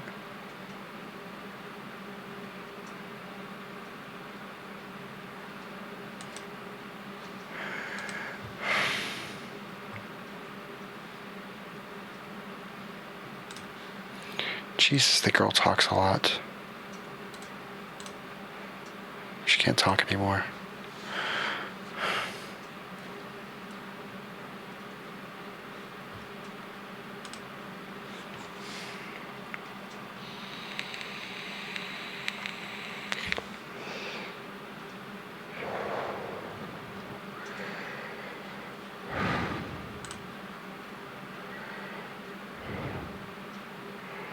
Nah, sorry.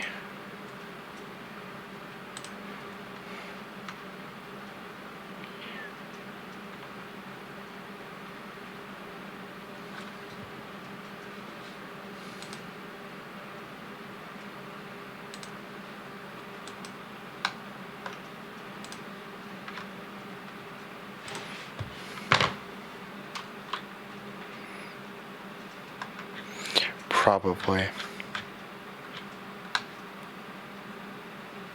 Or someone totally different.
Oh, no. Yeah, it was someone totally different. I apologize.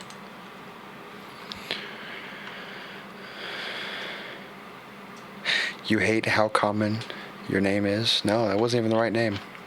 I don't know why I thought you were someone else. Probably because I'm tired. And I apologize about that. Oh. I already forgot the guy's name. I just closed it. Oh well. I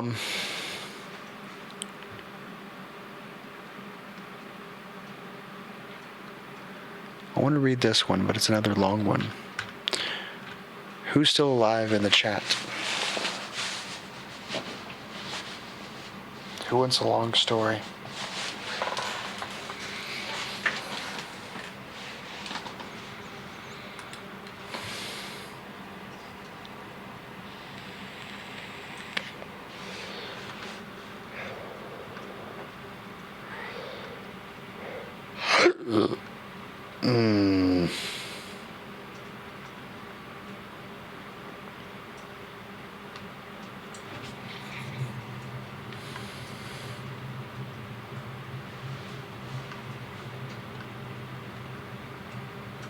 Alive. Yeah.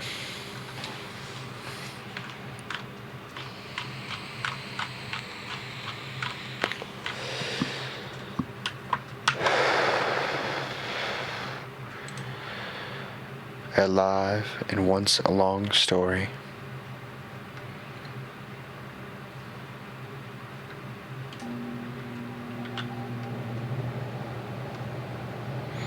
Well, here's not a long one, but this one's called Dead and Gone.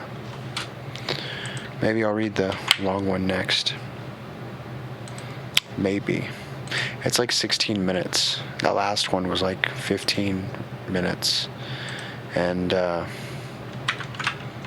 don't know if y'all understand how long these damn stories are. Did I just close out my chat? No, it's right here. There we go.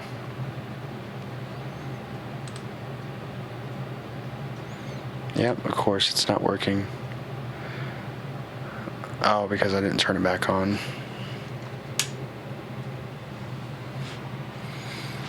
It was set to like 1 or 2 minutes, and then it never shut off, and now it shuts off when it's set to none. I'm gonna have to contact Canon and ask them what that's about. Bastards.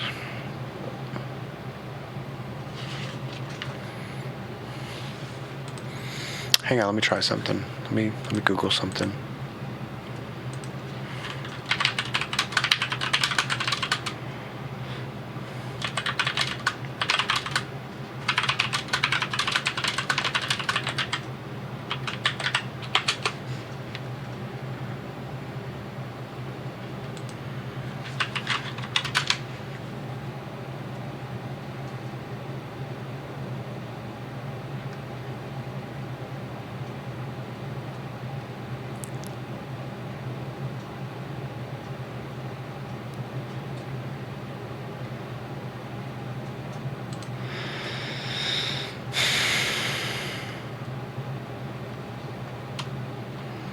Noise transition stinger screen.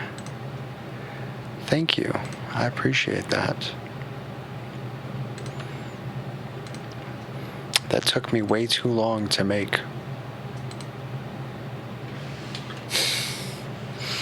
But maybe with a little bit more practice, I can make some more things in After Effects. I need to get with people that know how to do that kind of stuff, that can keep secrets.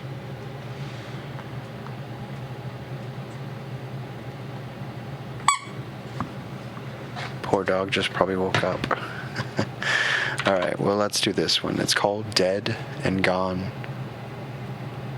It's from Marky Anderson, aka Nosfermarky. It had been 6 months since the accident. I remember because Elizabeth was helping me sign my name to our daughter Jenny's birthday card. Slowly she guided my hand, helping me create some legible signature rather than the scribbles of a child in kindergarten. The best that I was able to manage with such little practice. It seemed that when one loses a limb, it's quite likely to be the dominant one. For me, it was the right. I was concentrating on my writing, trying not to make her do so much work when I felt it. I hadn't noticed the phantom feeling of my elbow resting on the table beside me. By this point, I had almost gotten used to it, although the pain would sometimes still wake me. It was brief, but enough to startle me and cause my hand still holding the pen to jump and excessively turn my name into scribbles despite my wife's best efforts. It was gentle but cold. Too cold. And less like ice and more like the feelings of a deep cut when the insides of a body part are suddenly exposed to the outside elements that they were never supposed to meet. When Elizabeth asked, I shrugged it off, telling her it was an unexpected pain in the hand that was convinced it was clenched, even though it didn't exist. At the moment, I almost believed that was happening myself. The next time, it awoke me. I was asleep on my stomach with my phantom arm dangling off the bed. I've slept like that as long as I can remember.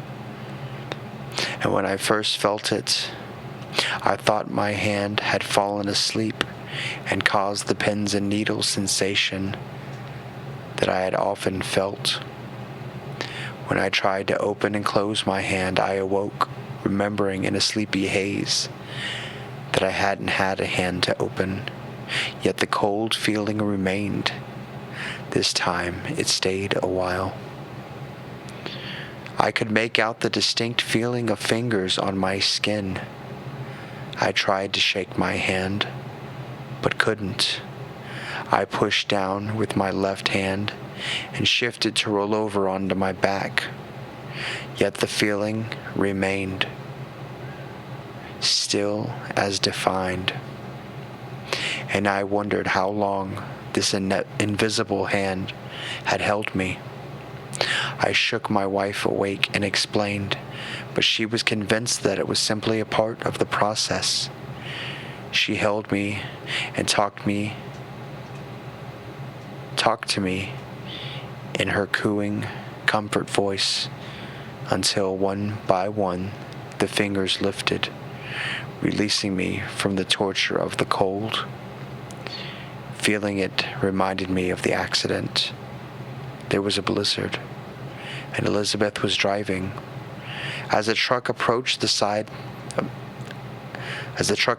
car slid and tried like hell to control it, but it seemed to have a mind of its own. I grabbed the wheel, spinning the car until it came to a stop. Then the truck hit us. My arm was mostly severed at that time of impact, but my wife and daughter were fine. The feeling of blood escaping you chills you to the bone, and that was exactly what I was feeling while in the creature's grasp.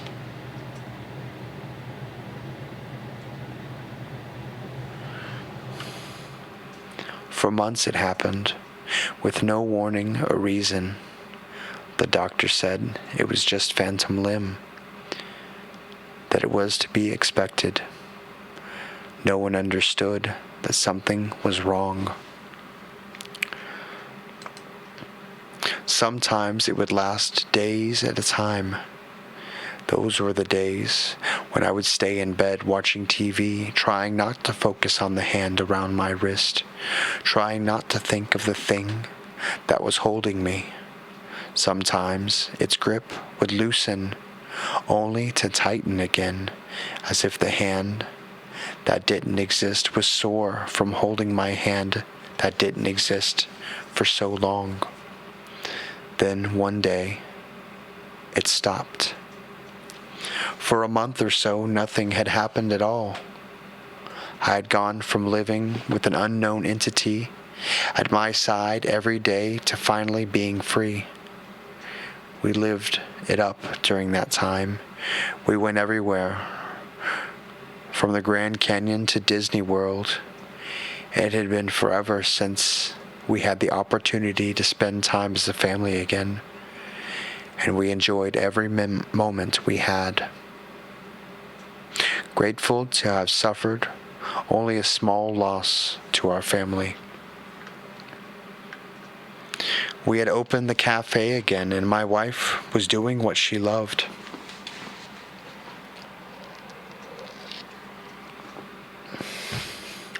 My daughter and I were at the cafe. It was closing time. She and I sat at the table outside while Elizabeth closed the register, chatting about the upcoming middle school dance. My wife joined us and locked the doors. "Want to come with me?" she asked, patting the bag of money in her hand, awaiting deposit at the bank across the street. Jenny jumped up, eager, no doubt, to get one of the suckers from the candy dish at the bank kept at its counter. "I'll warm up the truck," I said. Fishing my keys from my pocket, my wife nodded in approval and walked me to the truck, kissing me on the cheek through the window after I entered, and again on the glass after I rolled it up. They headed down the length of the truck, and I turned to check the mirror when I saw it. A truck barreling down the road, heading straight for my wife and daughter. I screamed her name and threw the door open when the hand that wasn't there was suddenly jerking to the opposite side of the truck, holding me in place as I kicked and screamed. The kiss on the glass of the window was the last I ever got, and the hand never let go again.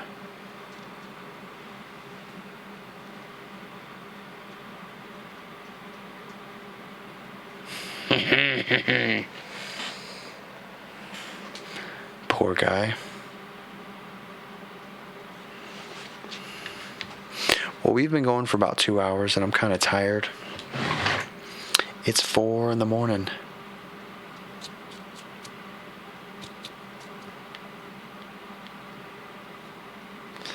4. Is it weird that my hands do this?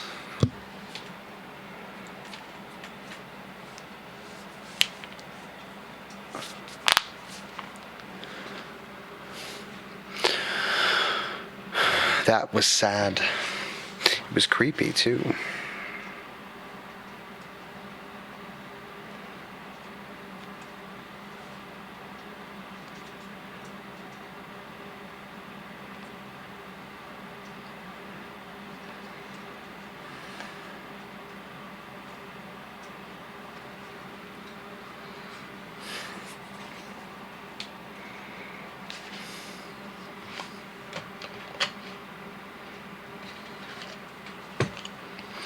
Yes, it is. Shit. I gotta stop doing that. Well, alright, folks. You know that I love you all, but it's bedtime.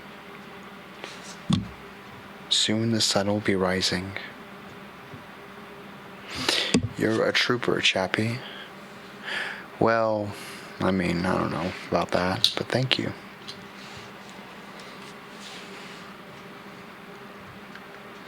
Thank you very much for the $5 donation. I don't know if I'd call it a donation as much as a tip. What do you call them?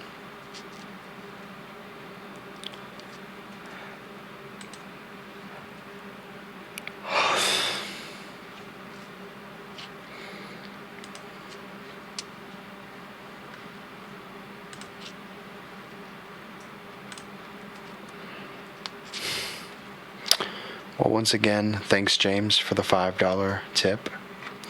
I'm going to go to bed. And I will see you all tomorrow. And maybe we'll do an earlier stream.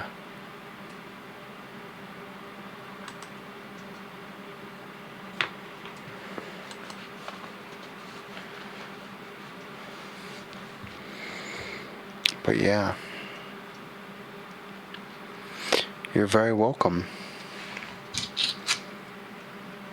Thank you for being here. Thank you, GRB. I appreciate that.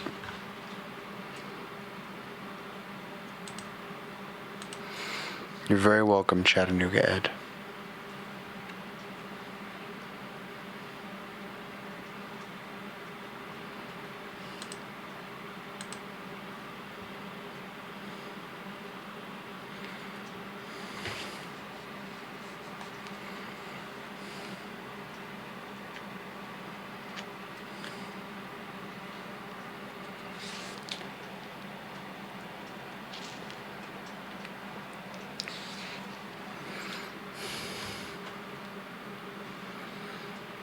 I'm still pretty pumped about the being monetized thing.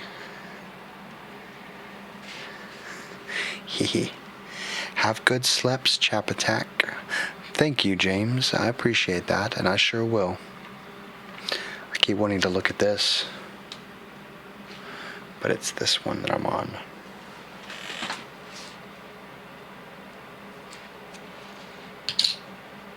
So I think this camera might be down for a while until I can get it fixed.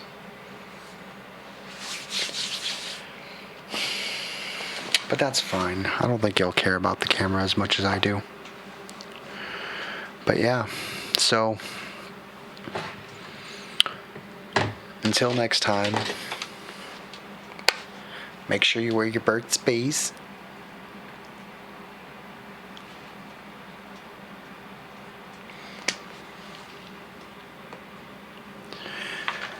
And everyone, have a creepy, beautiful night.